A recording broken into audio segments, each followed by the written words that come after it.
அனந்தி ஃபுல்லாக புக் படிப்பீங்களா இல்லை வந்து ஏதாவது ஒரு சாப்டர் மட்டும் நல்லா தேடி கண்டுபிடிச்சி படிச்சிருப்பீங்களா அப்படிங்கிற கேள்விக்கு ஜென்ரலாக வந்து நான் ஒரு புக் படிக்கணும்னு ஆசைப்பட்டேன் அப்படின்னாலே இந்த back to back cover to cover படிக்கிற ஒரு ஆள் தான் நான். அதுவும் நம்ம புக் ரிவ்யூலாம் பண்ணுறோம் அப்படின்னா கண்டிப்பாக படிச்சு தான் ஆகணும்.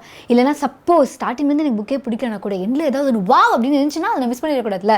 ஸோ அதனால தான் இந்த மாதம் அதாவது போன மாதம் ஜூன் மாதம் த புக் ஷோக்காக நான் படித்த புக்ஸ் என்னென்ன அப்படிங்கிறது தான் வந்து பார்க்க போகிறோம். ஸோ அதில் நம்பர் 1 வந்து ருஜிதா திவேக்கருடைய don't lose your mind lose your weight அப்படிங்கிற இந்த புக். பல மாதத்துக்கு முன்னாடி இந்த புக் நான் படித்து முடிச்சிட்டேன். இருந்தாலும் வந்து இப்போ நான் மறுபடியும் இந்த புக் நான் படித்தேன். அது எதுக்கு அப்படின்னா வந்து நோட்ஸ் எடுக்கிறதுக்காக. ஸோ இந்த புக் வந்து ப்ராப்பர்லி நம்ம வந்து வெயிட் லூஸ் பண்ணுறோம் அப்படின்னா என்ன மாதிரி சாப்பிடணும், எந்த மாதிரி ஒரு லைஃப் ஸ்டைல் இருக்கணும் அப்படிங்கிறதுக்காக தான். ஸோ வந்து ஒரு வெயிட் லாஸ் அப்படிங்கிறது ஒரு 3 months 4 months ஜேர்னி கிடையாது. லைஃப் லாங் வந்து நம்ம ப்ராப்பரான ஒரு டயட்டில் இருக்கணும், ப்ராப்பரான ஒரு லைஃப் ஸ்டைல் இருக்கணும் அப்படின்னா அது எப்படி அப்படிங்கிறதுக்கான பதில் இந்த புக்கில் இருக்குது. இந்த புக்கோட video is coming soon. Deep work வந்து பயங்கர பாப்புலரான ஒரு புக் இது. நம்ம எல்லாருமே வந்து பயங்கர டிஸ்ட்ராக்டாக இருப்போம். ஒரு க்யூவில் வெயிட் பண்ணுறோம், ஒரு சிக்னலில் கொஞ்சம் நேரம் நிற்கிறோம், இல்லை வந்து யாருக்காவது வெயிட் பண்ணுறோம் அப்படின்னா டக்குன்னு ஃபோன் எடுத்து அதில் தான் நடக்குதா, இந்த உலகத்தில் வரது நடக்குது, நம்ம தெரிஞ்சுக்க வேண்டியதாக இருக்கா, முடிவுகள் ஏதாவது இருக்க வேண்டியது இருக்கா அப்படிங்கிற மாதிரி நம்ம ஃபோன் எடுத்து பார்க்கக்கூடிய ஒரு ஆளாக இருக்கும். அப்படின்னா நம்ம மைண்ட் வந்து டிஸ்ட்ராக்ஷனுக்கு பழகிருக்கு. அப்படி டிஸ்ட்ராக்ஷனுக்கு பழகின ஒரு மைண்ட்னால் ஒரு விஷயத்தை ஃபோக்கஸ் பண்ணி பண்ணுறதுங்கிறது ரொம்ப கஷ்டம். ஆனால் ஒரு விஷயத்தை நம்ம ஃபோக்கஸ் பண்ணி பண்ணால் மட்டுமே நம்மளால் வந்து ஒரு ப்ராப்பரான 100% அவுட்புட் கொடுக்க முடியும். அப்படி எப்படி நம்ம வந்து டிஸ்ட்ராக்டே ஆகாமல் ஃபோக்கஸ் ஆகி ஒர்க் பண்ணுறது அப்படிங்கிற விஷயங்கள்லாம் தெரிஞ்சுக்கிறதுக்கு தான் இந்த புக். இந்த புக்குக்கான ரிவ்யூ ஆல்ரெடி நம்ம புக் ஷோ சேனல் ரிலீஸ் ஆயிடுச்சு. ஸோ நீங்கள் அதை பார்த்துருப்பீங்க. பாய். ஐயோ பாய் சொல்ல மாட்டேன், அடுத்த ஒரு புக் இருக்குது. சிமாமந்தா நிசோஜி அப்படிங்கிற இவங்களுடைய we should all be feminist அப்படிங்கிற இந்த புக் வந்து ஃபெமினிசம் பற்றின ஒரு ரைட்டப் மாதிரி தான் இந்த புக் இருந்தது. ஸோ ரொம்ப ரொம்ப குட்டி புக்கு, ரொம்ப லைட்டாக இருக்கணும் அப்படின்னு பார்த்தோன்னா இல்லை, இந்த புக்கில் வந்து பயங்கர ஹெவியான தாட்ஸ் இருந்தது.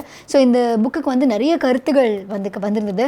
கண்டிப்பாக வந்து ஒரு டிஃப்ரென்ஸ் ஆஃப் ஒப்பீனியன் இருக்கிறது அப்படிங்கிறது இட்ஸ் ஓகே தான். பட் மற்றவங்களோட ஒப்பீனியன் என்ன அப்படிங்கிறத தெரிஞ்சுக்கிறதும் வந்து ரொம்ப முக்கியமாக எனக்கு பட்டுச்சு. ஸோ இந்த புக்கு வந்து எனக்கு ரொம்ப பிடிச்ச ஒரு புக்காக இருந்தது. ட்ரெஜெக்ட் அப்படின்னு முடிச்சுட்டேன். இந்த புக்கான video already the book show YouTube channel release ஆயிருக்கு. ஸோ நீங்கள் அதில் பார்க்கலாம், லிங்க் கீழே இருக்குது. நோட்ஸ் ஆன் கிரீஃப் அதே ஆத்தர் எழுதின இந்த புக். இது வந்து அவங்களுடைய அப்பா வந்து இறக்குறாங்க ஆஃப்ரிக்காவில். கதை கிடையாது ஒரிஜினலாக. ஸோ அவங்க அப்பா இறந்தபோது அவங்க கோத்ரூ பண்ண அந்த கிரீஃப், அந்த ஒரு இமோஷன்ஸ் என்ன அப்படிங்கிறதுல வந்து இதை பதிவு பண்ணியிருந்தாங்க. இது படிக்கும்போது என்னடா இது, ஆஃப்ரிக்காவில் இருக்கிற அவங்க அப்பாவும் இந்தியாவில் இருக்க எங்கள் அப்பாவும் ஒரே மாதிரி இருந்திருக்காங்களே அப்படிங்கிற மாதிரி ஒரு தாட் வந்துச்சு. ஸோ இந்த புக் எப்படின்னா, நம்ம உலகத்தில் எங்கே இருந்தாலுமே இந்த ஹியூமன் இமோஷன்ஸ் அப்படிங்கிறது ஒன்று தான். ஸோ ஒரு அப்பாவோட லாஸ் அப்படிங்கிறது எந்த பொண்ணுக்காக இருந்தாலும் இப்படி தான் இருக்கும் அப்படிங்கிற மாதிரி. பையனுக்கும் அப்படி தான். பட் இவங்களும் ஒரு பொண்ணு, நானும் ஒரு பொண்ணுங்கனால ப்ராபப்ளி அதனால கனெக்ட் ஆகணுமா அப்படிங்கிற மாதிரி தெரியல. இந்த புக் இப்போதைக்கு ரிவ்யூ வராது. நான் நிறைய எங்கள் அப்பா பற்றி பேசிட்டேன், அழுதுட்டேன். அதனால வந்து ரொம்ப நாள் கழிச்சு கண்டிப்பாக இந்த புக்கு மறுபடியும் படித்து உங்களுக்காக ரிவ்யூ பண்ணுவேன். So not now.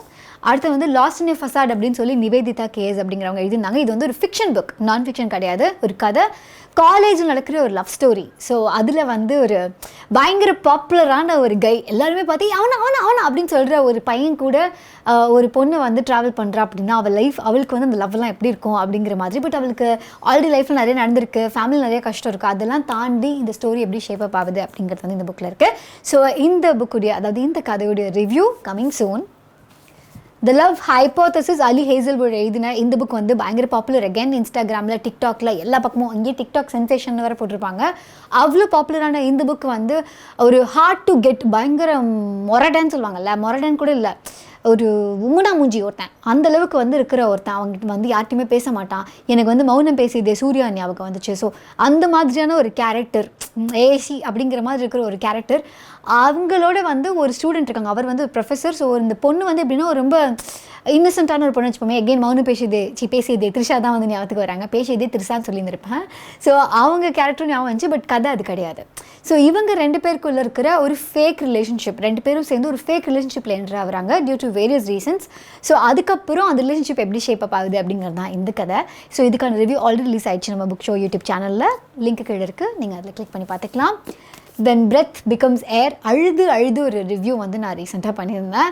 அண்ட் இந்த புக் வந்து எனக்கு ரொம்ப close to my heart. Because வந்து இது எழுதினவருக்கும், அவர் வந்து ஒரு நியூரோ சர்ஜன்.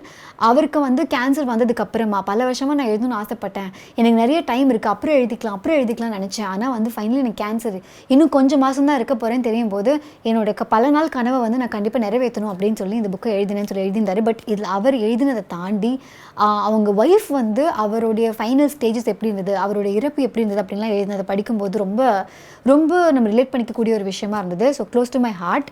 இந்த ரிவ்யூ நீங்கள் பார்க்கணும்னு நான் சஜஸ்ட் பண்ண மாட்டேன், ஏன்னா நானும் அழுதுருப்பேன், நீங்களும் அழலாம். ஸோ அது வேணாம். பட் இந்த புக்கை வந்து நீங்கள் இப்போ படிக்க வேணாம், என்னைக்காவது ஒரு நாள் வந்து ஏதாவது ஒரு விஷயத்துக்காக எம்பத்தைஸ் பண்ணணும்னு நினச்சிங்களாலும் சரி, இல்லை யாரோ ஒருத்தங்க க்ரீவ் பண்ணிகிட்ருக்காங்க அப்படின்னா அவங்கக்கிட்ட என்ன பேசுறதுன்னு தெரியாமல் நம்ம நிறைய நேரம் இருப்போம்ல. யாரோ ஒருத்தங்க அவங்க அம்மாவை லூஸ் பண்ணியிருக்காங்க, அப்பாவை லூஸ் பண்ணியிருக்காங்க, இல்லை யாரோ ஒரு முக்கியமான நபரை லூஸ் பண்ணியிருக்காங்க அப்படின்னா அவங்களுக்கு என்ன நம்ம ஆறுதல் சொல்கிறது? பரவாயில்ல, அவங்க மேலேருந்து பார்ப்பாங்க, அவங்க எங்கே இருந்தாலும் அவங்க கூட இருப்பாங்க, இந்த மாதிரி தான் நம்ம சொல்ல தோணும். பட் இது தாண்டி அவங்க என்ன கோத்ரூ பண்ணிக்கிறாங்க அப்படிங்கிறத புரிஞ்சுக்கிறதுக்கு இந்த புக் ஒரு வாய்ப்பாக இருக்கலாம். ஸோ இதோட வீடியோ ஆல்ரெடி நம்ம யூடியூப் சேனலில் இருக்குது. இன்டர்பிரட்டர் ஆஃப் மெலடிஸ் அப்படின்னு சொல்லிட்டு ஜும்பலகிரி அப்படிங்கிறவங்க எழுதியிருந்தாங்க. இவங்களுடைய இன்னொரு புக் எனக்கு ரொம்ப ரொம்ப ரொம்ப ரொம்ப பிடிச்சிருந்தது. அது வேர் அபவுட்ஸ் அப்படின்னு சொல்லிட்டு தனிமையை, சாலிட்யூடை வந்து செலிப்ரேட் பண்ணக்கூடிய ஒரு புக் அப்படின்னு அதை சொல்லலாம். அதில் வந்து அவங்களோட வேர்ட்ஸ் வந்து ஒரு செம்மையான ஒரு ஃப்ளோவில் இருக்கும். அப்படியே நம்ம ஒரு சில என்ன சொல்கிறது, இந்த பீட்சாலாம் பார்க்கும்போது இந்த சீஸ் அப்படியே இருக்கும்ல, அது ஒரு பார்க்குறதுக்கே ஒரு மாதிரி மனசுக்கு சாட்டிஸ்ஃபேக்டரியாக இருக்கும்ல. ஸோ அந்த மாதிரியான ஒரு ஃப்ளோ ஆஃப் வேர்ட்ஸ் தான் இவங்களுடைய புக்கில் இருந்தது. ஸோ இந்த புக் வந்து ஆனால் வந்து ஒரு collection of short stories. Basically இவங்க வந்து கொல்கத்தா பேஸ்ட் அப்படிங்கிறதுனால அங்கே இருக்கிற பெங்காலிஸை வச்சு அவங்க ஃபாரின் போன போது இருக்கிற ஷார்ட் ஸ்டோரி, இல்லை வந்து பெங்காலிஸ் பேசிக்லி அவங்களுடைய ஷார்ட் ஸ்டோரிஸ் மாதிரியே இருக்குது. இதுக்கு வந்து புலிட்சர் ப்ரைஸ்லாம் வந்து அவங்க வின் பண்ணியிருக்காங்க. இந்த புக்குடைய ரிவ்யூ வந்து நம்ம யூடியூப் சேனலில் இருக்குது, லிங்க் கீழே இருக்குது, பார்த்துக்கலாம். And then Roads and Tales அப்படின்னு சொல்லிட்டு வழிபோக்கன் அப்படிங்கிறவர் வந்து எழுதின ஒரு புக்கு. நம்ம எல்லாருக்கும் ட்ராவல் பண்ணணும்னு ஆசை. எனக்கு வந்து பெருசாக வெளில போய் ட்ராவல் பண்ணல அப்படின்னா புக்கு திறந்து அதுக்குள்ளே ட்ராவல் பண்ணிக்கிறேன் அப்படிங்கிற மாதிரி நான் சொல்லுவேன். ஸோ அந்த மாதிரி புக்குக்குள்ளேயே ட்ராவலிங் பற்றி அதிகமாக எழுதி இந்த புக் இது. ஏன்னா அவர் வந்து ஒரு பைக்கர். ஸோ அவரோட லைஃப்பில் வந்து இந்த பைக்கில் நிறையா போகும்போது அங்கே மீட் பண்ண ஃபெலோ பைக்கர்ஸ் அவங்கள பற்றி, அதுக்கப்புறம் அந்த மாதிரி அவங்களுக்கு வந்து கேங்கெல்லாம் இருக்கும் இல்லையா, ஸோ அவங்களாம் மீட்டப் பண்ணுறது, அங்கே இருக்க ஒரு லவ் ஸ்டோரி, ஒரு பைக்கருக்கு வந்து ஒரு பிரேக்கப் எப்படி அவங்க ஒரு ரோட்லேயே ஹேண்டில் பண்ணுறது, இல்லை வந்து இந்த ரோட்டில் அவங்க என்ன தேடுவாங்க, என்ன கண்டுபிடிப்பாங்க, ஒரு ப்ரப்போசல் பைக்கில் வந்து எப்படி இருக்கும், அந்த மாதிரி நிறைய விஷயத்தை வந்து ஃபிக்ஷனலாக எழுதியிருந்தாங்க வழிபோக்கன். ஸோ இதுக்கான ரிவ்யூ வந்து த புக் ஷோ யூடியூப் சேனலில் இருக்குது. அம்பிட்டு தான். ஸோ இந்த புக்ஸ்லாம் வந்து நம்ம ஜூனில் படிச்சிருந்தோம். ஸோ ஜூலைக்கு வந்து ஒரு சில புக்ஸ்லாம் வந்து நான் எடுத்து வச்சுருக்கேன்.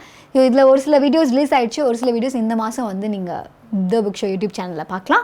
இதே மாதிரி நீங்கள் நிறைய புக்ஸ் படிக்கணும், எனக்கான ஜானர் நீங்கள் எக்ஸ்ப்ளோர் பண்ணணும் அப்படின்னு நீங்கள் ஆசைப்பட்டீங்கன்னா குட் ரீட்ஸில் உங்களுக்கு பிடிச்ச ஜானரை நீங்கள் சூஸ் பண்ணிக்கலாம். பிகாஸ் இதில் ஃபிக்ஷன் இருந்தது, நான் ஃபிக்ஷன் இருந்தது, ஆட்டோபயோகிராஃபி இருந்தது, அதுக்கப்புறம் வந்து ப்ரொடக்டிவிட்டி பேஸ்டும் இருந்தது, ஹெல்த்தும் இருந்தது. இந்த மாதிரி பல ஜானர்ஸை நீங்களும் எக்ஸ்ப்ளோர் பண்ணுறதுக்கு குட் ரீட்ஸில் நானும் இந்த புக்லாம் படிச்சுட்டு இருக்கேன், படிக்கணும் ஆசைப்படுறேன். அந்த மாதிரி நானும் அப்டேட் கொடுத்துட்டே இருப்பேன். அதுக்கான லிங்க்கும் கீழே இருக்குது, அதை கிளிக் பண்ணி நீங்கள் ஃபாலோ பண்ணிக்கலாம்.